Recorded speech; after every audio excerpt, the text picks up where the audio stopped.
The moment we've all been waiting for is finally upon us. After a tour around the US with tournaments like CEO, Lost Tech City, DreamHack Atlanta, Big House, and the Panda Cup, wait, no, wrong script. Aren't we supposed to be talking about the tournament organizing GigaChad Aiden, who brought the amazing quad stream technology into Melee? Aren't we supposed to be talking about the savior of Smash, Ludwig, creator of the top 10 Salty Ice Climbers moments in Smash? Come on bro, nobody wants to think about Smash drama anymore. We have 10 videos by HBox if you need that. Long story short, Aiden's back has broken as Ludwig commands that we have at least one more tournament this year, a week after hosting the largest chess smashboxing crossover event of all time. Talk about mogul moves. Anyway, Lud is given a wonderful opportunity to both new and old stars of our game to prove themselves in this 16-man showcase. Let's get into the star-studded talent and what you should expect at the Scuffed World Tour. Kicking things off are our participants that have traveled from as far as Australia to prove themselves one final time at the year's end.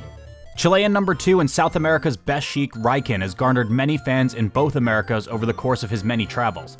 After a rather respectable 13th at Smash Factor 9, the Sheik managed to place 25th at California Major Wave Dash, where he upset KJH. And while his other two major performances left him with back-to-back 65ths at SmashCon and Mainstage, his regional dominance was made known by his multiple second and third place finishes, losing to fellow journeyman and rival Chape. This will be Ryken's biggest challenge yet, and an opportunity for the South American Sheik to put Chile on the map. Professor Pro dominated domestically, especially in the front half of the year, as the UK native placed first at 8 events in a row to the detriment of the rising British talent. This led to back-to-back 17th place finishes at the majors Gommel and Double Down, where he beat North American talents like Eggy and Preeminent, only to return home to continue to solidify his place as one of Europe's best, beating out Spark to defend his home turf at London Never Dies. In addition, he placed an impressive 5th at Fate 2, trading sets with Chicago Fox Scherzo and defeating the likes of Maelstrom, Triff, and Jade.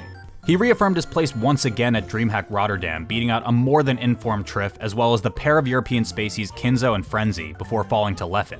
While Triff defeated Professor Pro at HF LAN just under a month later, Prof had 2 more chances to showcase his skills in the States at Mainstage and Summit.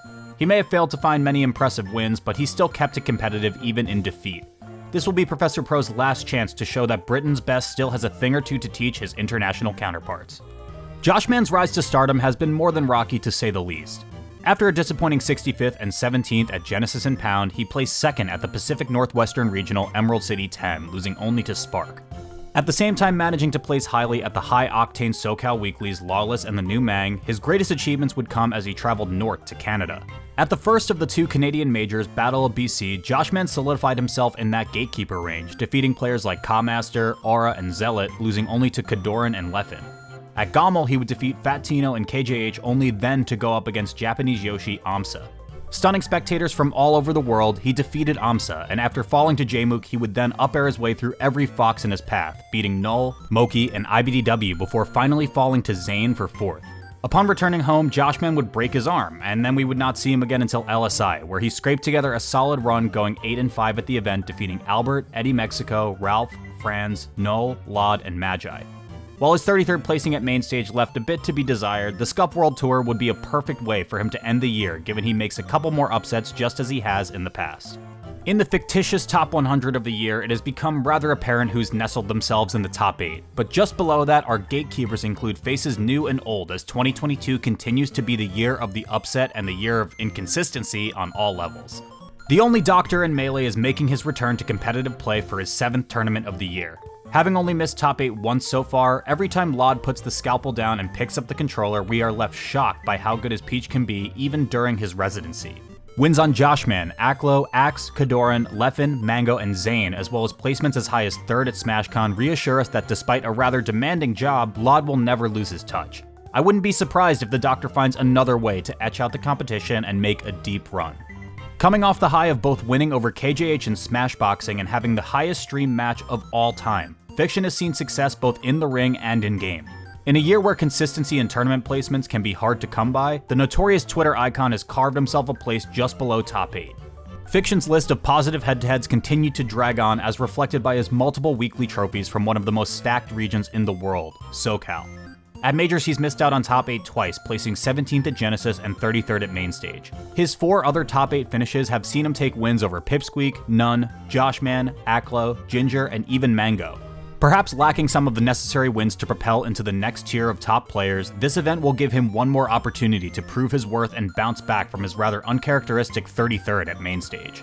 The veteran Falcon S2J continues to pick apart his competition both locally in SoCal or throughout his trek to tournaments across the country.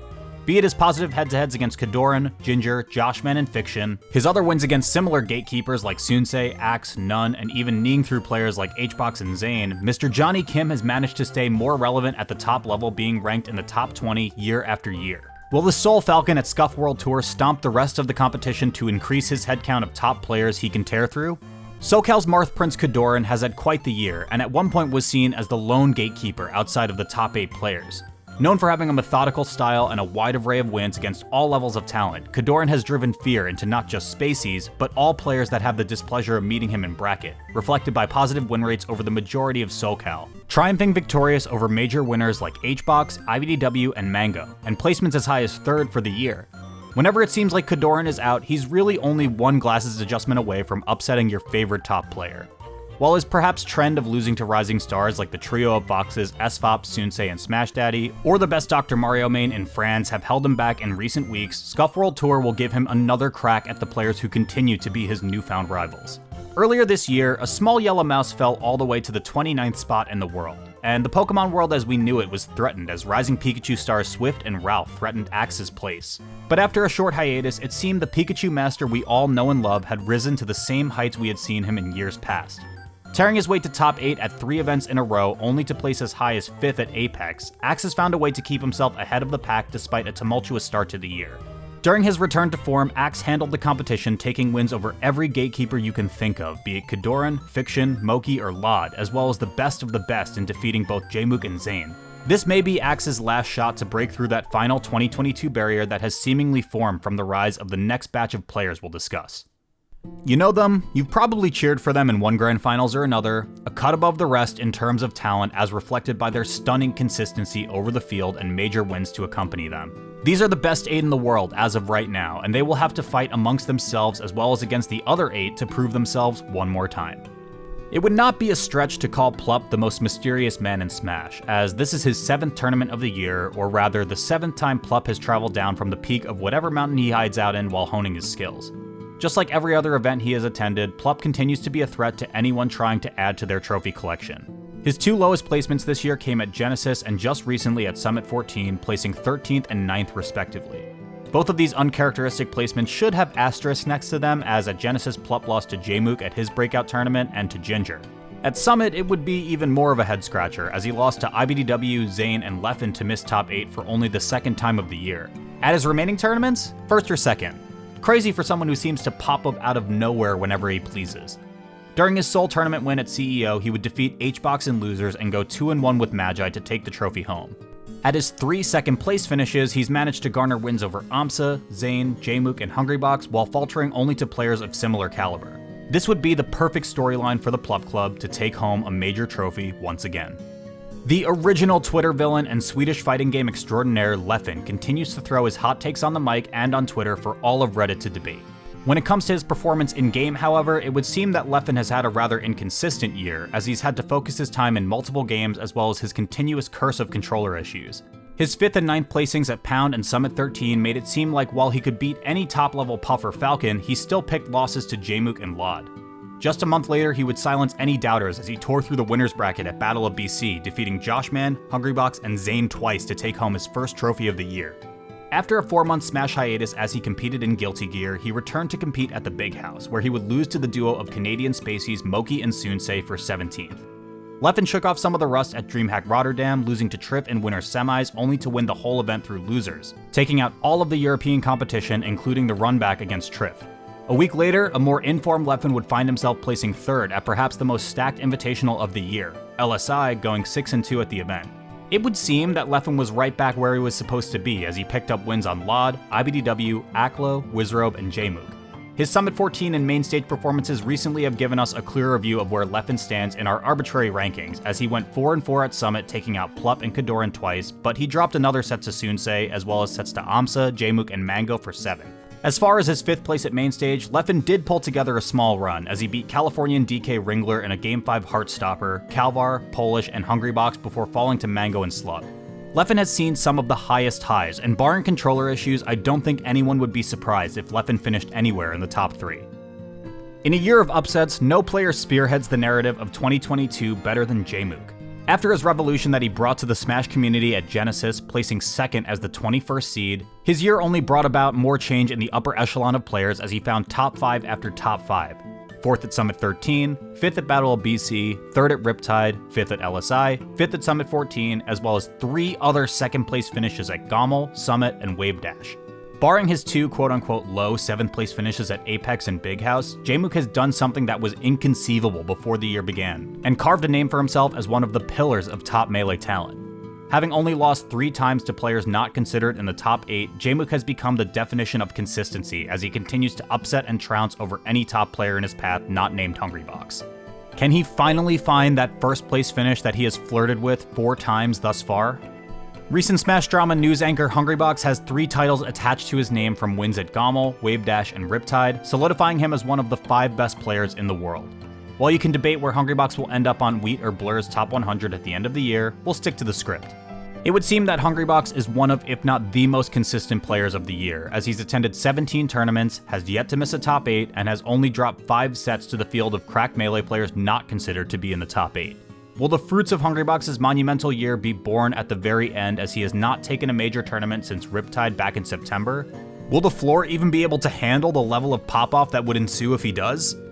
Finally, for one of my favorite parts of these tournament previews, discussing how good a Japanese-born, Canadian-dwelling Yoshi has become 10 years after starting his illustrious career.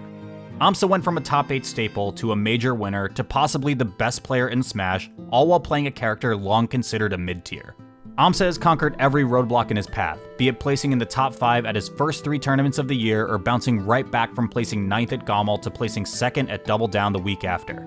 Taking international tournaments like Battle Gateway and Fate only to place 4th at Lost Tech City, no one was ready for Amsa's Big House victory, a truly legendary moment that instantly etched itself into Melee's history.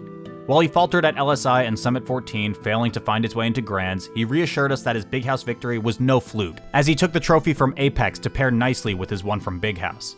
Will Amsa add a 3rd trophy to his case that slowly but surely seems to be filling up? The free agent, unsponsored, Cody, IDDW, Gigaschwab continues to be a detriment to all Marth mains. Despite a somewhat inconsistent start to the year which saw him lose out to tri-state rivals Swooper, Aklo, and Jmook, as well as out-of-region heavy hitters like Moki, Crudo, Amsa, and Kadoran, IBDW went to work in the summer of Smash, placing 1st at Summit 13, Phantom, and Double Down, putting him in competition with the likes of Zane for best in the world.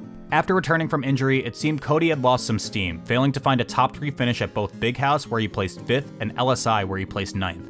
This would have seemed to have been the case going into top 8 at Summit as well, as Cody fell to Mango in winner's quarters. However, Cody went on an insurmountable loser's run for 2nd, beating Plup, Axe, Zane in a reverse 3-0, Hungrybox in a reverse 3-0, and Amsa before falling to Mango again in Grands. Cody would reaffirm his place at the top at main stage as well, placing 2nd again after beating Amsa twice and Kadoran, only falling to Mango. Having not won a tournament since Phantom back in July, it would seem that Gigaschwab is due for one more this year. Do I really even need to read this next part? There's only one more person we have yet to speak of, and you already know him. You all know how his rough start was reflected by 9th and 13th place finishes at Pound, Genesis, and Summit, as he was plagued by losses to Fiction, Lod, Kadoran, and Fizzwiggle. You know that at his next 3 events he made top 8 thrice and only dropped sets to IBDW, Jmook, Hungrybox, and Zane. You know that after his SmashCon victory, he's made Grands 4 out of 6 times. You know that, alongside Zane, only he has managed to attain 4 major victories. You know he's coming off 2 back-to-back titles at Summit and Main Stage. Hell, this is the first time in literal years that Mango has won this many tournaments from winner's side. This is not a Mango thing. Usually Mango gives us all about 100 heart attacks as he battles through the loser's bracket. But the second half of 2022 has been a story of Mango getting to Grands and ending things in just a single set, before things get dicey. Could this be a new, revitalized Mango? A winner's bracket Mango? A number 1 for the year Mango? He's been called the GOAT, the Kid, and the Buster, and now he might just be called the best in the world once again for the first time since 2014. Forget sleeping on the Kid, te amo Mango. But what do you think? Will Mango remind everyone why he's number 1 on Melee's all-time top 100? Will Amsa find his 3rd trophy? Can Hungrybox defeat his demons and take home the gold? Or will a new face join the 7 major victors of 2022 and continue to leave everyone's Twitter top 10 in shambles?